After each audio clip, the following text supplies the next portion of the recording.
नमस्कार मित्रांनो, स्वागत आहे तुमचं जॉब गुरु या आपल्या यूट्यूब चॅनलवर। तलाठी पदभरतीबद्दल आजच्याच तारखेची महत्त्वाची माहिती प्रसिद्ध झालेली आहे। या ठिकाणी मित्रांनो, आता तलाट्यांना थेट जून नंतर नियुक्ती भेटणार आहे।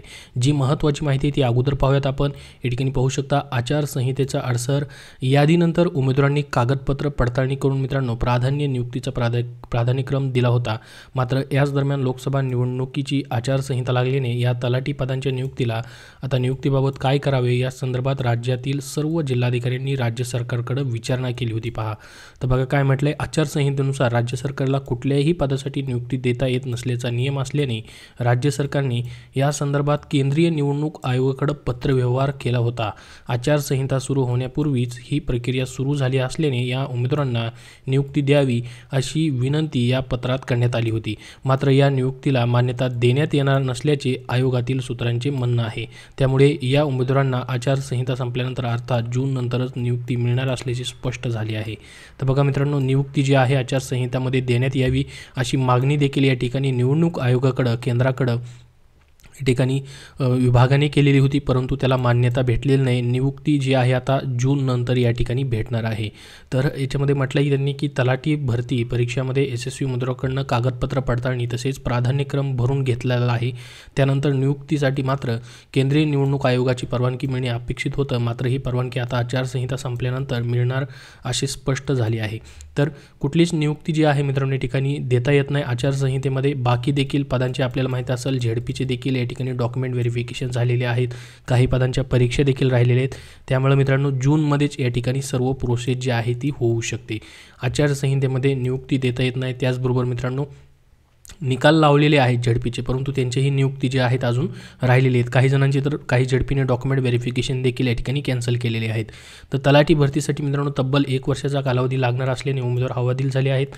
दरम्यान या नव्याने नियुक्त होऊ घातलेल्या तलाठ्यांची निवडणूक प्रक्रियेसाठी मदत घेता येईल अशी ही शक्यता आता मावळली आहे। यामुळे तलाठी परीक्षा दिलेले अनेक विद्यार्थी प्रतीक्षेमध्ये आहेत। राज्यात गेल्या वर्षी मित्रांनो जूनमध्येही 4000पेक्षा जास्त पदांसाठी जाहिरात आलेली होती आणि 10 लाखपेक्षा जास्त विद्यार्थ्यांचे अर्ज या ठिकाणी प्राप्त झालेले होते।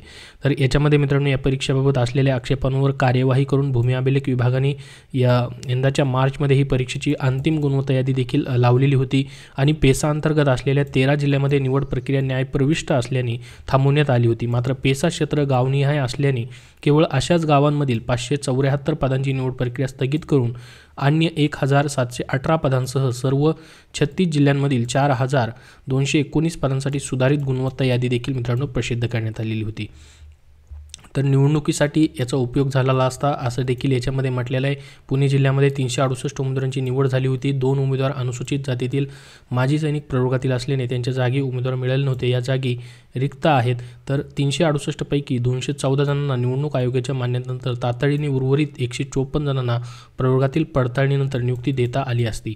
तर ही नियुक्ती जी आहे तलाठी पदभरती असेल, वनरक्षक पदभरती असेल किंवा मित्रांनो वनरक्षकमधील पेसाची जो न्यायप्रविष्ट या ठिकाणी प्रश्न आहे किंवा तलाठीमधील देखील पेसाचा न्यायप्रविष्ट जो प्रश्न आहे तोही अजून पेंडिंग आहे।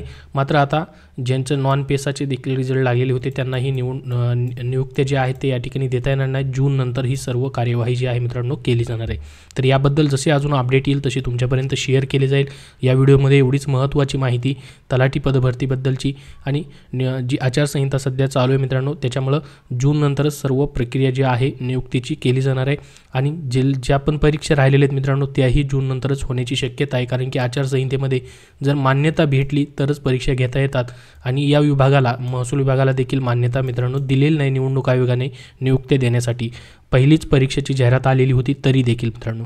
तर याबद्दल वेळोवेळी जसे अपडेट येतील तसे तुमच्यापर्यंत शेअर केले जातील, ज्यामध्ये झेडपी असेल, GMC असेल, DFSL असेल म्हणजे न्याय वैद्यकीय प्रयोगशाळाची पदभरती असेल, आदिवासी विकास विभाग पदभरती असेल, MIDCचे राहिलेले काही पदांचे पेपर असतील त्याच्याबद्दल माहिती आली की तुमच्यापर्यंत नक्की शेअर केली जाईल।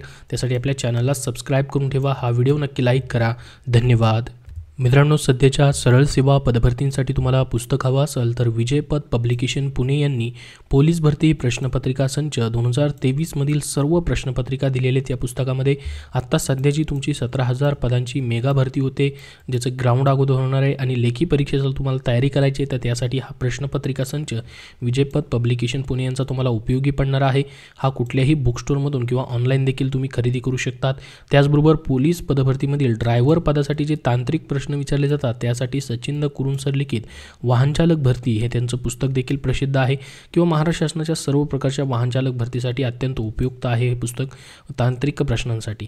त्याचबरोबर मित्रांनो, तुम्हाला सामान्य ज्ञान हा विषय प्रत्येक परीक्षेमध्ये कॉमन असतो, त्यासाठी TCS IBPS पॅटर्ननुसार सामान्य ज्ञान वन लाईनर स्वरूपामध्ये त्यांचं पुस्तक प्रसिद्ध आहे, ज्यामध्ये मित्रांनो आतापर्यंत झालेल्या 400+ प्रश्नपत्रिकांमधून GS आणि GK प्रश्नांचा वन लाईनर स्वरूपामध्ये त्यांनी समावेश तुम्हाला करून दिलेला आहे. तर कुठल्याही सरळ सेवा भरतीसाठी, पोलीस भरतीसाठी GS GKचे प्रश्नांचे तुम्हाला ऑनलाईनर स्वरूपामध्ये पुस्तक पाहिजे तर विजयपथ पब्लिकेशन पुणे यांचं हे देखील पुस्तक प्रसिद्ध आहे.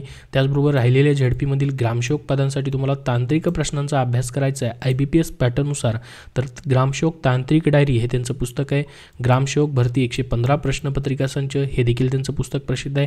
आणि आरोग्यसेवक, आरोग्य सेविका या पदांसाठी देखील मित्रांनो TCS IBPS पॅटर्ननुसार आरोग्य विभाग तांत्रिक डायरी, तांत्रिक माहितीचा सखोल आणि परिपूर्ण खजिना असलेलं पुस्तक आहे.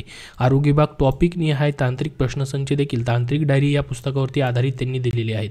तर तांत्रिक प्रश्नांसाठी त्याचबरोबर मित्रांनो इतर GS GK साठी देखील त्यांची पुस्तकं प्रसिद्ध आहेत. ही सर्व पुस्तकं तुम्ही कुठल्याही बुक स्टोअरमधून खरेदी करू शकतात किंवा ऑनलाईन देखील तुम्हाला उपलब्ध होऊन जातील विजयपथ पब्लिकेशन पुणे यांची.